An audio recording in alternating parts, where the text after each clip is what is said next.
தாரமர் கொன்றையும் செண்பக மாலையும் சாத்தும் தில்லை ஊரதம் பாகத்து உமை மண்டனே உலகேலும் பெற்ற சீரபிராமி அந்தாதிய போதும் என் சிந்தையுள்ளே காரவர் மேனி கணபதியே நிற்க கட்டுரையே உமையும் உமையொரு பாகரும் ஏக உருவில் வந்திங்கு எமையும் தமக்கெம்பு செய்ய வைத்தார் இனி என்னதற்கு சமயங்களும் இல்லை ஏண்டெடுப்பால் ஒரு தாயும் இல்லை அமையும் அமையுறு தோழியர் மேல் வைத்த ஆசையுமே ஆசை கடலில் அகப்பட்டு அருளற்ற அந்த கண்கை பாசத்தில் அல்ல படையிருந்தேன் நின் பாதம் என்னும் வாச கமலம் தலைமேல் வலியவை தாண்டு கொண்ட நேசத்தை என் சொல்வேன் சர்பாகத்து நேரிலையே இலைக்கும் வினை வழியே அடும் காலன் என்னை நடுங்க அழைக்கும் பொழுது வந்த அஞ்சல் என் வாயத்த சித்தமெல்லாம் குழைக்கும் கலப குவிமுலையாமலை கோமலமி உழைக்கும் பொழுது உன்னையே அன்னை ஓடி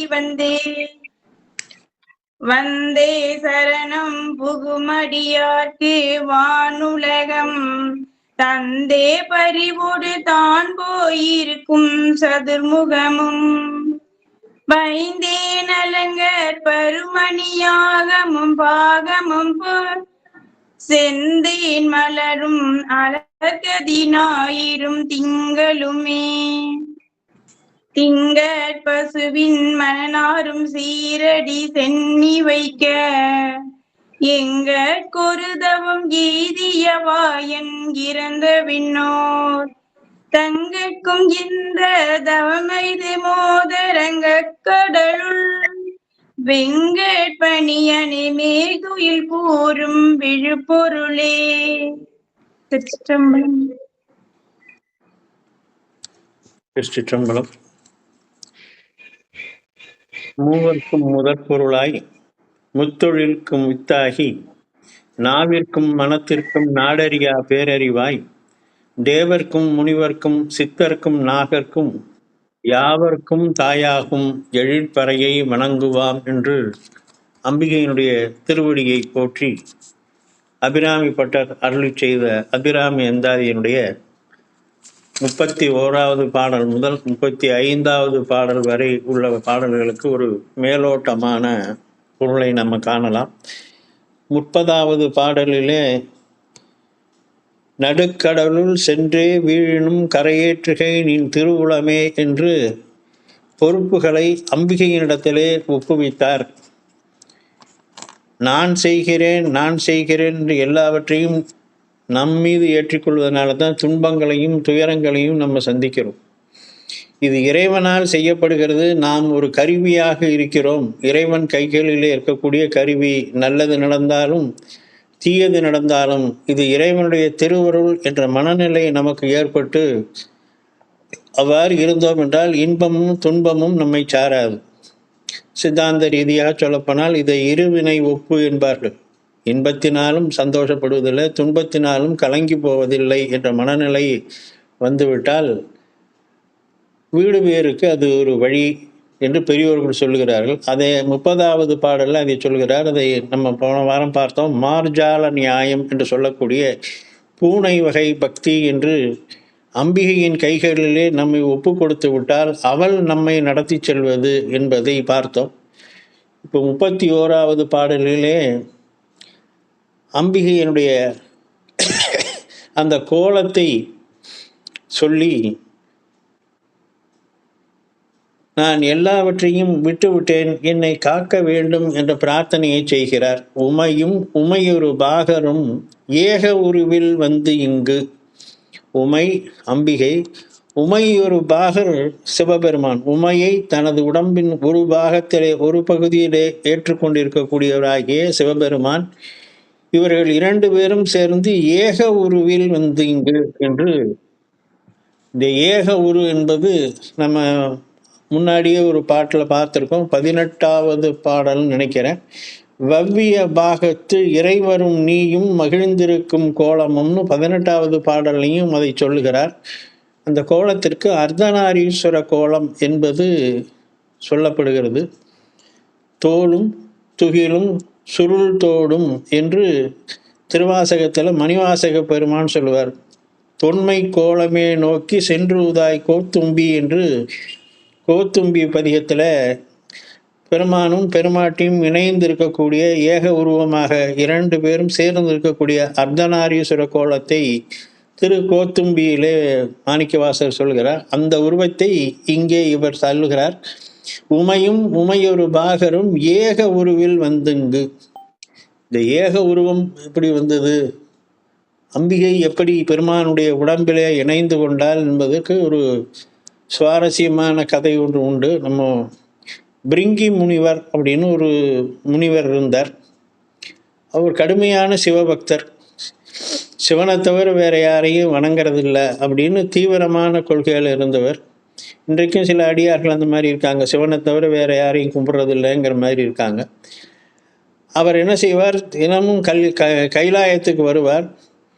பெருமானை மட்டும் சுற்றி வந்து வணங்குவார். அம்பிகையை வணங்க மாட்டார். அம்பிகையை அந்த பக்கம் திரும்பி கூட பார்க்க மாட்டார். சிவபெருமானை மட்டும் வணங்குவார். இப்படி சில நாட்கள் நடந்தது. ஒரு நாள் அம்பிகையை பார்த்துட்டு பெருமானை கேட்டா, இந்த மாதிரி பண்ணுறாரே என்ன அப்படிங்கும்போது, அது அவனுடைய இஷ்டம் அப்படின்ட்டு சொல்லிவிட்டார். இது எப்படி இவர் வணங்குவார் அப்படின்னா, 2 பேரும் சேர்ந்து உட்காந்துருப்பாங்க. அப்போது 2 பேருக்கு நடுவில் வண்டாக அவர் போவாராம். சுவாமியும் அம்பாலும் சேர்ந்து அமர்ந்திருக்கும் போதும் அவர் வண்டு வடிவம் எடுத்து சுவாமியை மட்டும் சுற்றி அந்த கேப்பு, 2 பேரும் உட்காந்துருக்க நடுவில் இருக்கிற கேப்புக்குள்ளே நுழைஞ்சு வந்து சிவபெருமானை மட்டும் சுற்றி வணங்குவார். அப்புறம் அது அம்பிகை அவருக்கு சாபம் இட்டாள் என்பதும், அவர் சாப விமோச்சனம் பெற்றாள் என்பதும் ஒரு கதை.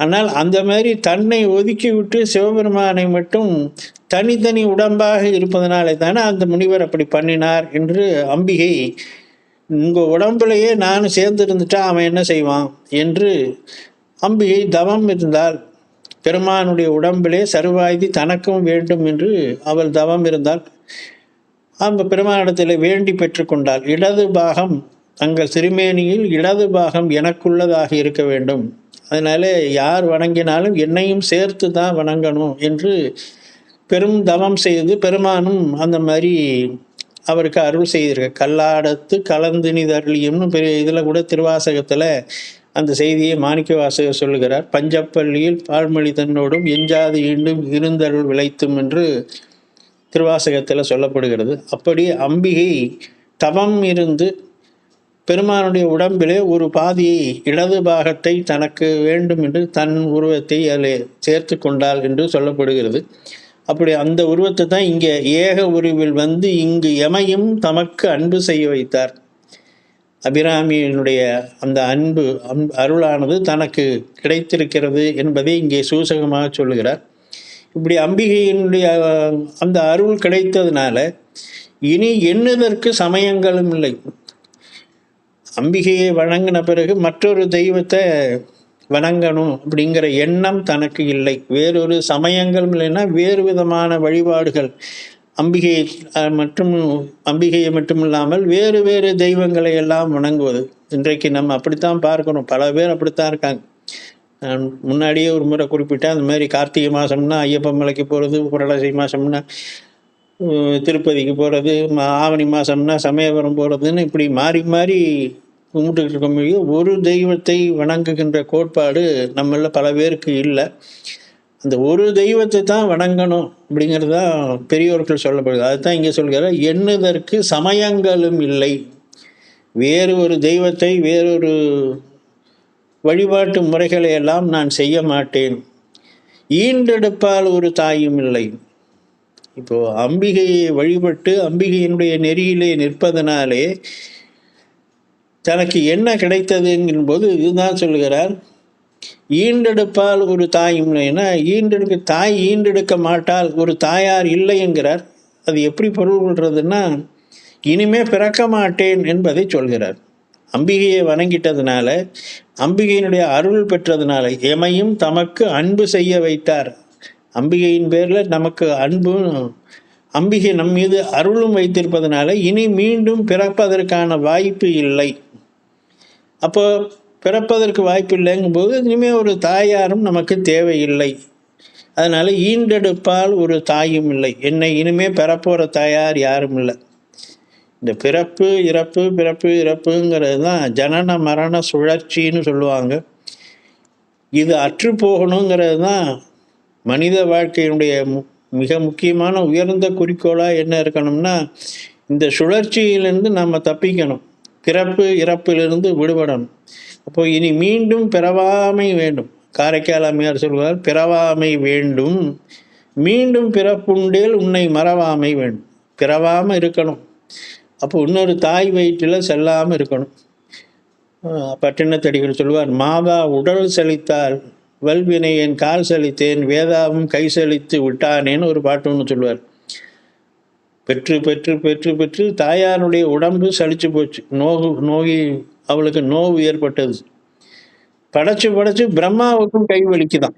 அத்தனை முறை இந்த உலகத்தில் நம்ம மீண்டும் மீண்டும் ஒவ்வொரு பிறப்பிலும் ஒவ்வொரு வகையான பிறவியிலும் நம்ம பிறந்து இறந்து பிறந்து இறந்து நம்ம காத்துடும். அதான் இங்கே என்ன சொல்கிறார், அந்த மாதிரி பிறக்கக்கூடிய தன்மை எனக்கு இல்லை.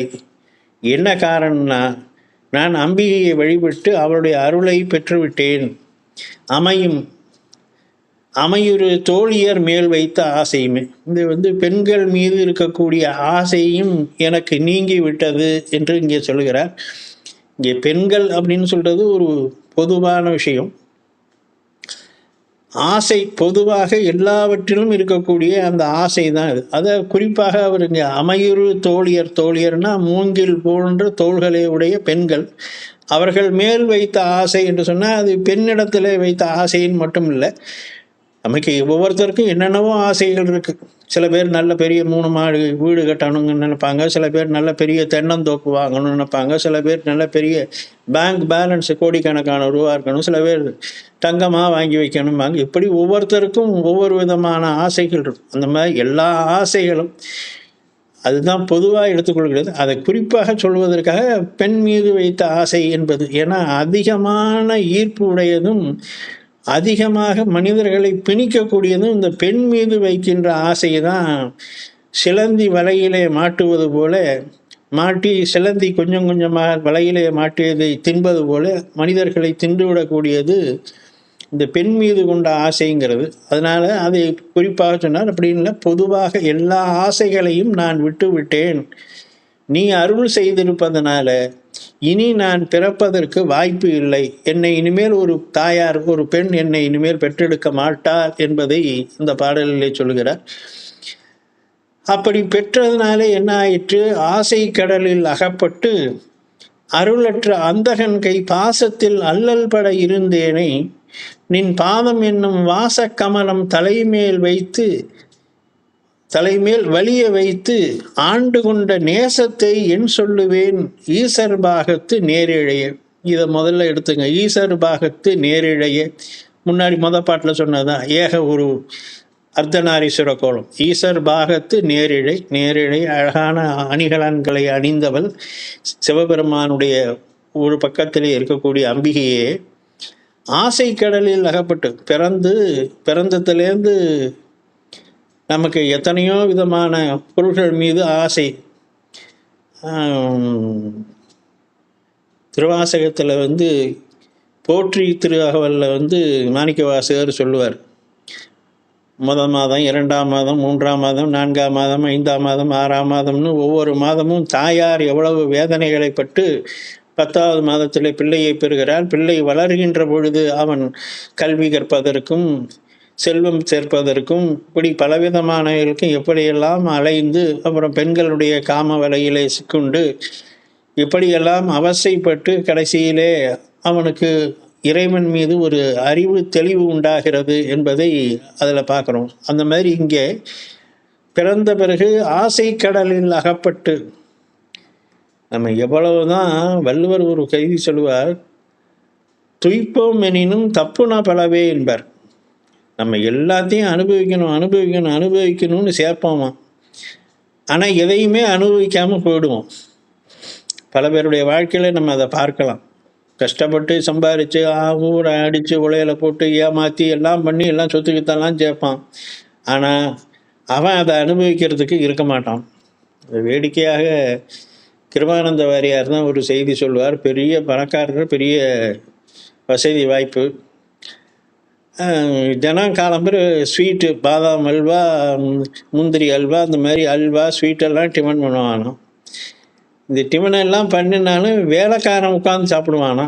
முதலாளிக்கு என்னன்னாக்கா கேப்ப ரொட்டி தான் கொண்டு வந்து வைப்பானா. ஏன்னா சக்கரை வியாதி இருக்குது, அவர் ஸ்வீட்டை கண்ணால் கூட பார்க்கக்கூடாதுன்னு அவ்வளவு கோடிக்கணக்கான சொத்து வைத்திருக்கக்கூடிய முதலாளி கேப்ப ரொட்டி தான் சாப்பிடுவார்.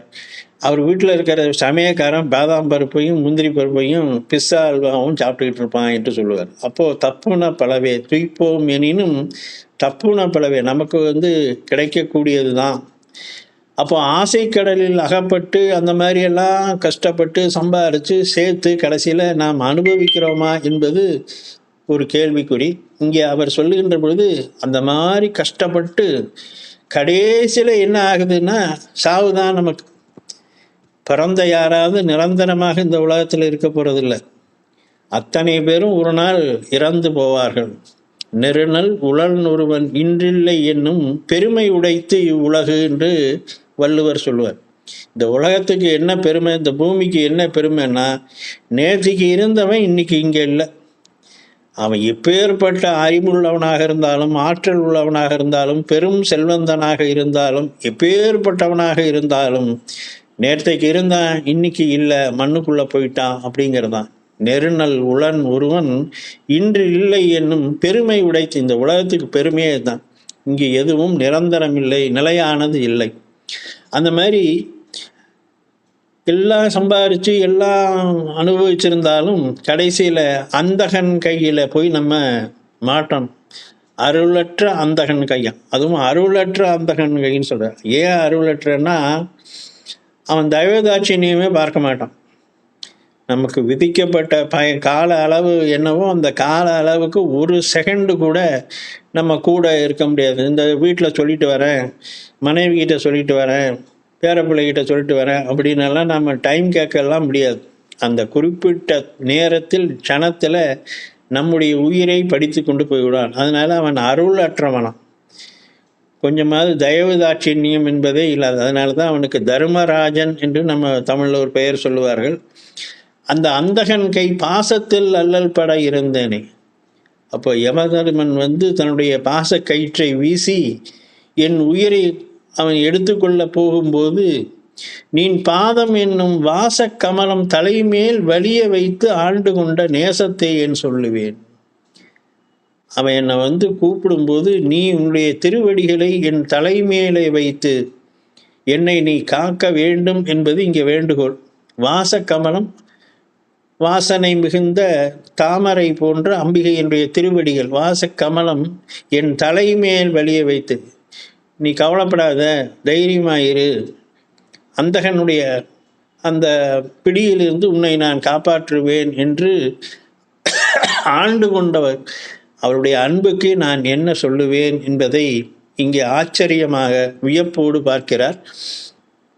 அந்த காலன் எப்படி வருவான், அந்த அனுபவம் எப்படி இருக்கும் அப்படிங்கும்போது, இழைக்கும் வினை வழியே அடுங்காலன் என்னை நடுங்க.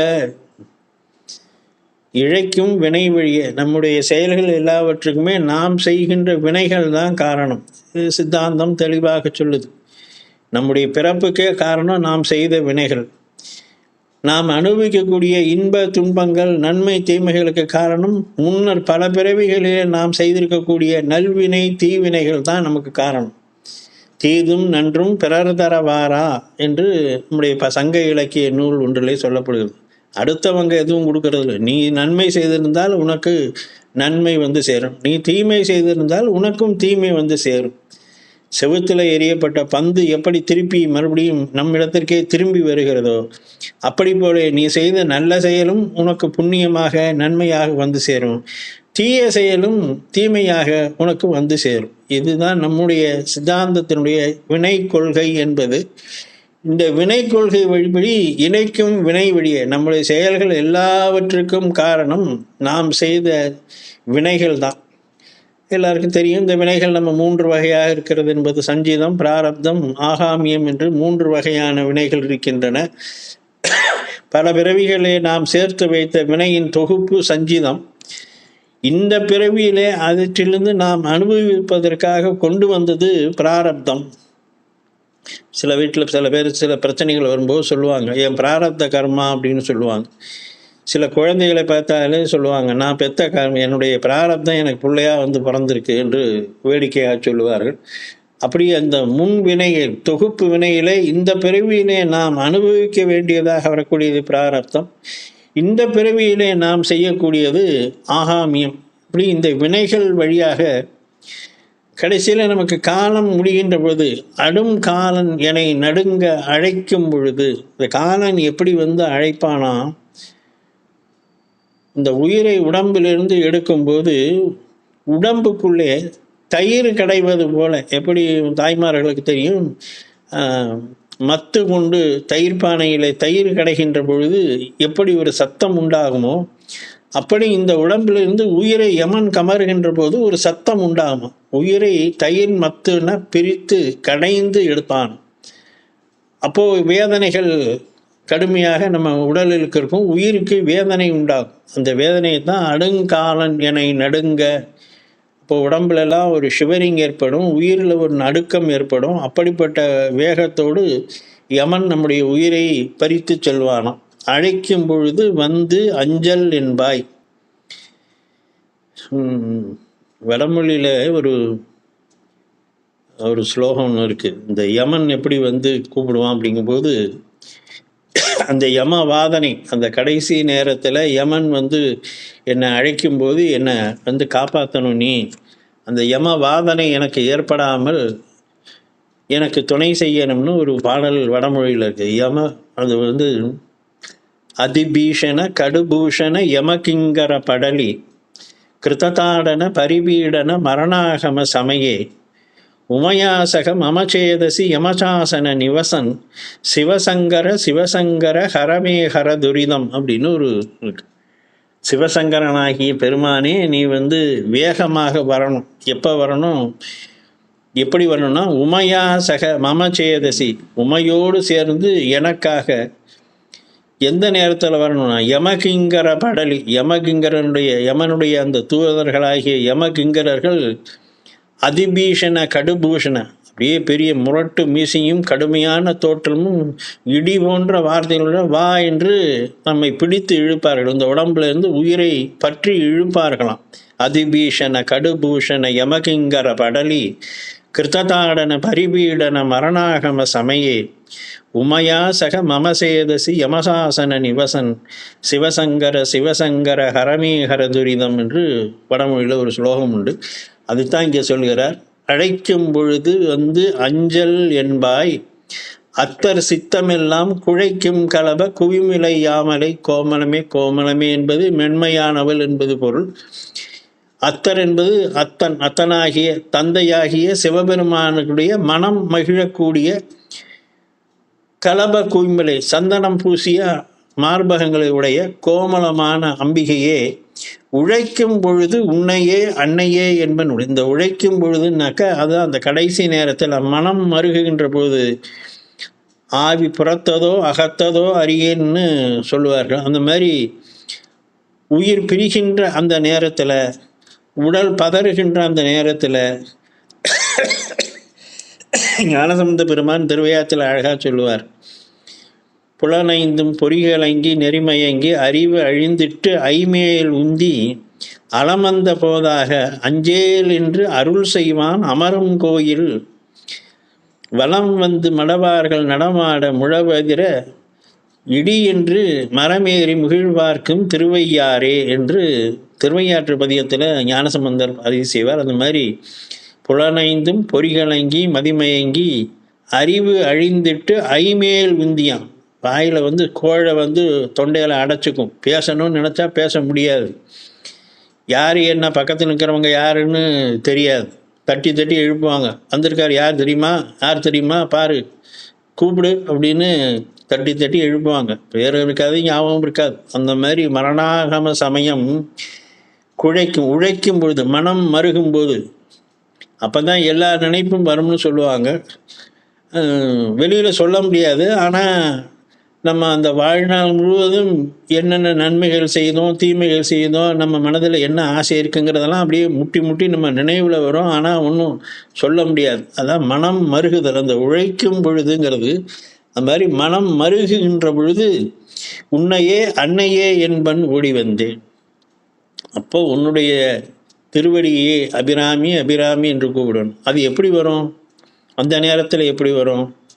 அந்த நேரத்தில் வராது. அப்போது இப்போவே நம்ம சொல்லி சொல்லி சொல்லி நான் பழகணும். நற்றவா உன்னை நான் மறைக்கணும் நமச்சிவாயம், என் நான் சொல்லும் நமச்சிவாயவேன்னு சொல்கிறது அதுக்கு தான்.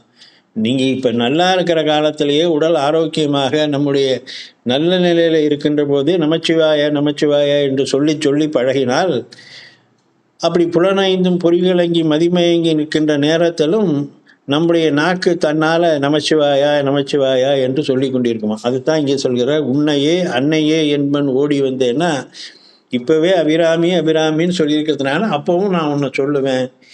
அந்த யமன் என்னை ஆட்கொள்ளும் பொழுது நீ தடுத்து ஆட்கொள்ள வேண்டும் என்று ஒரு பிரார்த்தனையை செய்கிறார். அந்த அம்பிகை என்ன செய்கிறாள், அவள் எங்கு இருக்கிறாள் என்பதை அடுத்த பாடலில் சொல்லுகிறார். வந்தே சரணம் புகும் அடியாருக்கு வானுலகம் தந்தே பறிவொடு தான் போய் இருக்கும். அம்பிகையை வணங்குவதனாலே என்ன கிடைக்கும்? பழைய நூல் ஒன்று சொல்கிறது, ஐயன் அளந்த அரை நாடி நெல் கொண்டு வையம் முழுவதும் 32 அறம் வளர்க்கின்றவள் காஞ்சியில் இருக்கக்கூடிய காமாட்சி. அது 32 அறம் என்னங்கிறதெல்லாம் நமக்கு பட்டியல் இருக்கு. அந்த மாதிரி 64 விதமான கலைகளையும் வளர்ப்பவளும் அன்னிகை. இப்போ அம்பிகையை வணங்குகின்றவர்களுக்கு கடைசியாக அட்மோஸ்ட் கடைசி கோல் என்னன்னாக்கா, இனி மீண்டும் பிறவாத பெருநிலை. அதான் வானுலகம் தந்தே பறிவொடு தான் போயில். வானுலகத்தை, இந்திராதி தேவர்கள் பதவி அல்லது அதற்கு மேலே முக்தி பேற்றை கொடுப்பது தான் அம்பிகையினுடைய அருளின் உச்ச நிலை. அது யாருக்கு கொடுப்பாலாம்? வந்தே சரணம் புகும்படியாக இருக்கு. சும்மா அப்படியே செவ்வாய்க்கிழமை வெள்ளிக்கிழமை போய் விளக்கு போட்டுட்டு நான் என் அம்பிகையை கும்பிட்டேன், அம்பிகை எனக்கு எல்லாம் கொடுக்கணும்னு சரணம் புகும் அடியார், அம்பிகையின் திருவடியை தவிர வேறு பற்று இல்லை என்று அம்பிகையே சரண் புகுந்தவர்களுக்கு. பாரதி ஒரு பாட்டு சொல்லுவான், அம்பிகையை சரண் புகுந்தால் அதிக வரம் பெறலாம் என்று பாரதி சொல்லுவான். அந்த மாதிரி அம்பிகையை பற்றுக்கோடாக கொண்டவர்களுக்கு மிக உயர்ந்த கோல் என்ன சொன்னால் முக்தி பேரு, அதையும் கொடுப்பார். அந்த அம்பிகை எங்கே இருக்கிறாள் என்று சொல்லும்போது சில இடங்களை சொல்லுகிறார். தான் போய் இருக்கும் சதுர்முகமும் பைந்தேன் அலங்கர் பருமணி ஆகமும் பாகமும் பொற்செந்தேன் மலரும் அலர் கதிர் ஞாயிறும் திங்களுமே. 1 2 3 4 5 6 இடங்களை சொல்லுகிறார். எங்கெல்லாம் இருக்கானா, தான் போய் இருக்கும் சதுர்முகம். சதுர்முகம் என்றால் பிரம்மாவுக்கு சதுர்முகன் என்பது பெயர். 4 முகங்களை கொண்டவன். அவனுக்கும் ஏற்கனவே 5 தலை தான் இருந்தது. ஆணவத்தினாலே திருக்கி இருந்ததுனாலே பைரவ கோலம் கொண்டு சுவாமி ஒரு தலையை கிள்ளி எடுத்தார். அதற்கு பிறகு அவனுக்கு 4 தலை, நான்முகன் என்று தமிழிலையும் சதுர்முகன் என்று வடமொழியிலையும் சொல்வார்கள். அந்த சதுர்முகத்திலே இருக்கிறான். சதுர்முகத்திலே எப்படி அம்பாள் போய் இருக்கிறா? நமக்கு தெரியும், நாமகள் கலைவாணி பிரம்மனுடைய நாவிலே இருக்கிறாள் என்று. பிரம்மாவுடைய தொழில் படைத்தல் என்பது, அவன் எப்போதும் வேதங்களை ஓதி கொண்டிருக்கிறவன். வேதத்துக்கு அத்தாரிட்டி பிரம்மா தான். அதனால் அவன் எப்போதும் வேதத்தை ஓதி கொண்டிருக்கிறான். உயிர்களை படைக்கின்ற தொழிலை செய்வதனால நாமகளாகிய சரஸ்வதி அவன் நாவிலே இருக்கிறாள் என்று நம்முடைய நூல்கள் சொல்லுகிறது. இங்கே தான் போய் இருக்கும் சதுர்முகமம் என்பது அந்த முகத்தில் இல்லை, அந்த முகத்திலே இருக்கக்கூடிய நாவிலே இருக்கக்கூடிய சரஸ்வதியாக இருப்பவளும் அம்பிகை தான். பைந்தேன் அலங்கல் பருமணி ஆகமும். பைந்தேன் அலங்கல்னா மாலை, நல்ல வாசனை உள்ள மாலைகளை, மலர் மாலைகளை அணிந்து கொண்டிருக்கக்கூடியவர் பருமணி ஆகமும். மிகப்பெரிய மணியை, ஆகம்னாக்க மார்பு, தன்னுடைய மார்பிலே நல்ல மணியை அமர்ந்திருக்கிறாராம். மணி என்று சொன்னால் இங்கே கௌஸ்துபம் என்ற மணியை திருமால் அணிந்திருக்கிறார். அந்த மணியையும் நல்ல மலர் மாலைகளையும் சூடிக்கொண்டிருக்கக்கூடியவர் திருமால். அப்படின்னா என்ன பொருள் நமக்கு தெரியும். திருமாலுடைய மார்பிலே இலக்குமி வாசம் செய்கிறாள், பிரம்மாவுடைய நாவிலே சரஸ்வதி வாசம் செய்கிறாள், திருமாலுடைய மார்பிலே லட்சுமி வாசம் செய்கிறாள். இவர்கள் 2 பேருமே அம்பிகையினுடைய அம்சம். 3 பேரையும் தனித்தனியாக சொன்னாலும் 3 பேரும் அம்பிகையினுடைய கூறுகள் தான். அப்போ பாகம் என்பது நம்ம ஏற்கனவே பார்த்தோம், சிவபெருமானுடைய ஒரு பாகமாக இருக்கக்கூடியவள். இவைகள் மட்டும், இந்த 3 இடங்கள் மட்டுமில்லாமல் நல்ல அழகிய தாமரை மலரிலும் இருக்கிறாளாம் அவள். செந்தேன் மலரும் வானத்திலே வெம்மையை தரக்கூடிய அந்த ஞாயிற்றிலும் குளிர்ச்சியை தரக்கூடிய திங்கள் சந்திரனிலும் அவள் கலந்திருக்கிறாள். இப்போ இந்த 6 இடங்களிலும் அம்பிகை பூரணமாக நிறைந்து அருள் செய்கிறார் என்று அந்த இருக்கும் இடத்தை காட்டுகிறார். திங்கள் பகவின் மனம் நாரும் சீரடி சென்னி வைக்க எங்கட்கொரு தமம் எய்தியவா எண்ணிறந்த விண்ணோர் தங்கட்கும் இந்த தமம் எய்துமோ தரங்க கடலுள் வெங்கட்பனி அணை மேல் துயில் கூறும் விழுப்பொருளே. இந்த வெங்கட்பனி அணை மேல் தரங்க கடல்னா, தரங்கம்னாக்க அலைகள் மோதுகின்ற கடல். அந்த கடல் மீது வெங்கட்பனி அணை, வெங்கட்பனினாக்க விஷத்தை கக்குகின்ற அல்லது கடுமையான பார்வையுடைய பாம்பினுடைய அணை.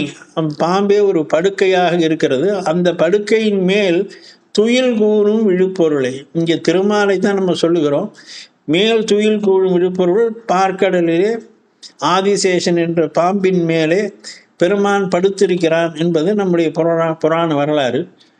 ஆனால் இங்கே பெருமானை சொல்லலை, அந்த பெருமான் கோலமாக அம்பிகை தான் இருக்கிறார் என்று சொல்கிறார். நம்முடைய புராண வரலாறுகளில் திருமாலுடைய சகோதரி தான் அம்பிகை என்று ஒரு இது உண்டு. மதுரையில் சோமசுந்தரர் திருமணம் நடைபெறுகின்ற பொழுது தனாதகி பிராட்டிஸ் மீனாட்சியினுடைய தந்தை இல்லாததுனால இதில் அழகர் கோயிலிருந்து பெருமாள் தான் திருமணம் செய்து வைத்ததாக ஒரு வரலாறு உண்டு. அண்ணனே தங்கைக்கு திருமணம் செய்து வைத்ததாக ஒரு புராண வரலாறு உண்டு. அப்பரடிகள் சொல்லுகின்ற போது அரியலால் தேவி இல்லை ஐயன் ஐயாரனார்க்கேன்னு ஒரு பதிகத்தில் சொல்கிறார். சுவாமி யார் அப்படின்னு சொன்னால் பெருமாள் தான் சுவாமிக்கு துணை. அரியலால் தேவி இல்லை ஐயன் ஐயாரனார்க்கே. அப்போது அம்பிகை என்று சொல்லப்படுவதும் திருமால் என்று சொல்லப்படுவதும் ஒருவர் தான். அது நமக்கு புரிவதற்காக அண்ணனும் தங்கையுமாக என்று சொன்னார்கள் என்று ஒரு செய்தி. அதுதான் இங்கே சொல்லுங்கள். வெங்கட் பனி அணை மேல் துயில் கூறும் விழுப்பொருளே.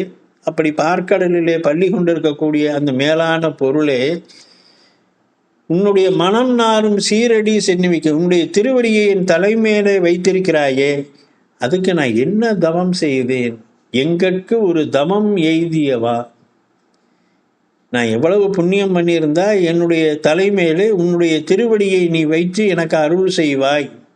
ஏன்னா இந்த திருவடி தங்களுக்கு கிடைக்காதான்னு யார் நினைக்கிற? எண்ணிறந்த விண்ணோர், 33 தேவர்கள்னு நம்ம சொல்கிறோம். 18 சித்திரகணங்கள், 18 முனிகணங்கள் என்றெல்லாம் சொல்லுகின்றோம். அவர்கள் யாருக்கும் அந்த பாக்கியம் கிடைக்கல. அப்போது அத்தனை பேரும் காத்துக்கிட்டு இருக்காங்க. அத்தனை பேரும் ஏங்கி கொண்டிருக்கும்போது அபிராமி பட்டருடைய திருவடி தலைமையிலே அம்பிகை திருவடியை வைத்தாள் என்று சொன்னால் அது எவ்வளவு பெரிய பாக்கியம். அதுதான் சொல்கிறார், சீரடி சென்னி வைக்க எங்கட்கொரு தவம் எய்தியவா. நாங்கள் என்ன புண்ணியம் செஞ்சோமோன்னு தெரியும். ஞானசம்பந்த பெருமான் திருவலஞ்சுழி பதிகத்தில் அதை அழகாக பதிவு செய்வார். என்ன புண்ணியம் செய்தனை நெஞ்சமே இருங்கடல் வையத்து முன்னம் நீ புரி நல்வினை என்று, நீ முன்னாடி செஞ்ச நல்ல புண்ணியம், நல்ல தவம், நல்ல செயல்கள்னால இந்த பாக்கியம். திருவலஞ்சுழி பெருமானை பண்ணி ஆதரித்து பாடும் அதனாலே வாயார அவன் பெருமையை அவனுடைய திருநாமத்தை சொல்லுவதற்கிறாயே, இந்த வாய்ப்பு உனக்கு கிடைப்பதற்கு நீ என்ன புண்ணியம் செய்திருக்க வேண்டும் என்று சொல்லுவார். அதை போல இங்கே சொல்லுகிறார், எங்கட்கு ஒரு தவம் எய்தியவா எண்ணிறந்த விண்ணோர் தங்கட்கும் இந்த தவம் எய்துமோ. மற்றவங்களுக்கு கிடைக்குமா? தேவர்களாகவே இருந்தாலும் அம்பிகையினுடைய திருவடி தன் தலையிலே சூட்டப்பெறுகின்ற பாக்கியம் அவர்களுக்கு கிடைக்குமா? கிடைக்காது. அந்த பாக்கியம் எனக்கு கிடைத்திருக்கிறது என்று அம்பிகையை போற்றி வணங்குகிறார். அந்த வகையில் இன்றைக்கு நாம் இந்த அளவிலே நாம் நிறுத்தி கொண்டு அடுத்த வாரத்தில் மேலும் உள்ள பாடல்களை பார்க்கலாம். திருச்சிற்றம்பலம். உமையும் உமையொரு பாகரும் ஏக உருவில் வந்திங்கு எமையும் தமக்கெம்ப செய்ய வைத்தார் இனி என்னதற்கு சமயங்களும் இல்லை ஈண்டெடுப்பால் ஒரு தாயும் இல்லை அமையும் அமையொரு தோழியர் மேல் வைத்த ஆசையுமே. ஆசை கடலில் அகப்பற்று அருளற்ற அந்தகன் கை பாசத்தில் அல்லற் படையிருந்தேனின் பாதமெனும் வாச கமலம் தலைமேல் வலியவை தாண்டு கொண்ட நேசத்தை என் சொல்லுவேன் நிசர்பாகத்து நேரிலையே. இழைக்கும் வினை வழியேடும் காலன் எனை நடுங்க அழைக்கும் பொழுது வந்த அஞ்சல் என் வாயக்கர் சித்தமெல்லாம் குழைக்கும் கழவ குபிமுலையாமலை கோமலமே உழைக்கும் பொழுது உன்னையே அன்னை என்பன் ஓடி வந்தே சரணம் புகுமடியார்க்கு வானுலகம் தந்தே பறிபோடு தான் போயிருக்கும் சதுர்முகமும் பைந்தே நலங்க பருமணியாகமும் பாகமும் போ செந்தேன் மலரும் அலர்கதியாயிரும் திங்களுமே. திங்கள் பசுவின் மணனாரும் சீரடி சென்னி வைக்க எங்கள் பொருதவம் எய்தியவாயன் இருந்த விண்ணோர் தங்கட்கும் இந்த தவமைது மோதரங்க கடலுள் வெங்கட்பணியனை மேல்துயில் கூறும் விழுப்பொருளே. திருச்சிற்றம்பலம்.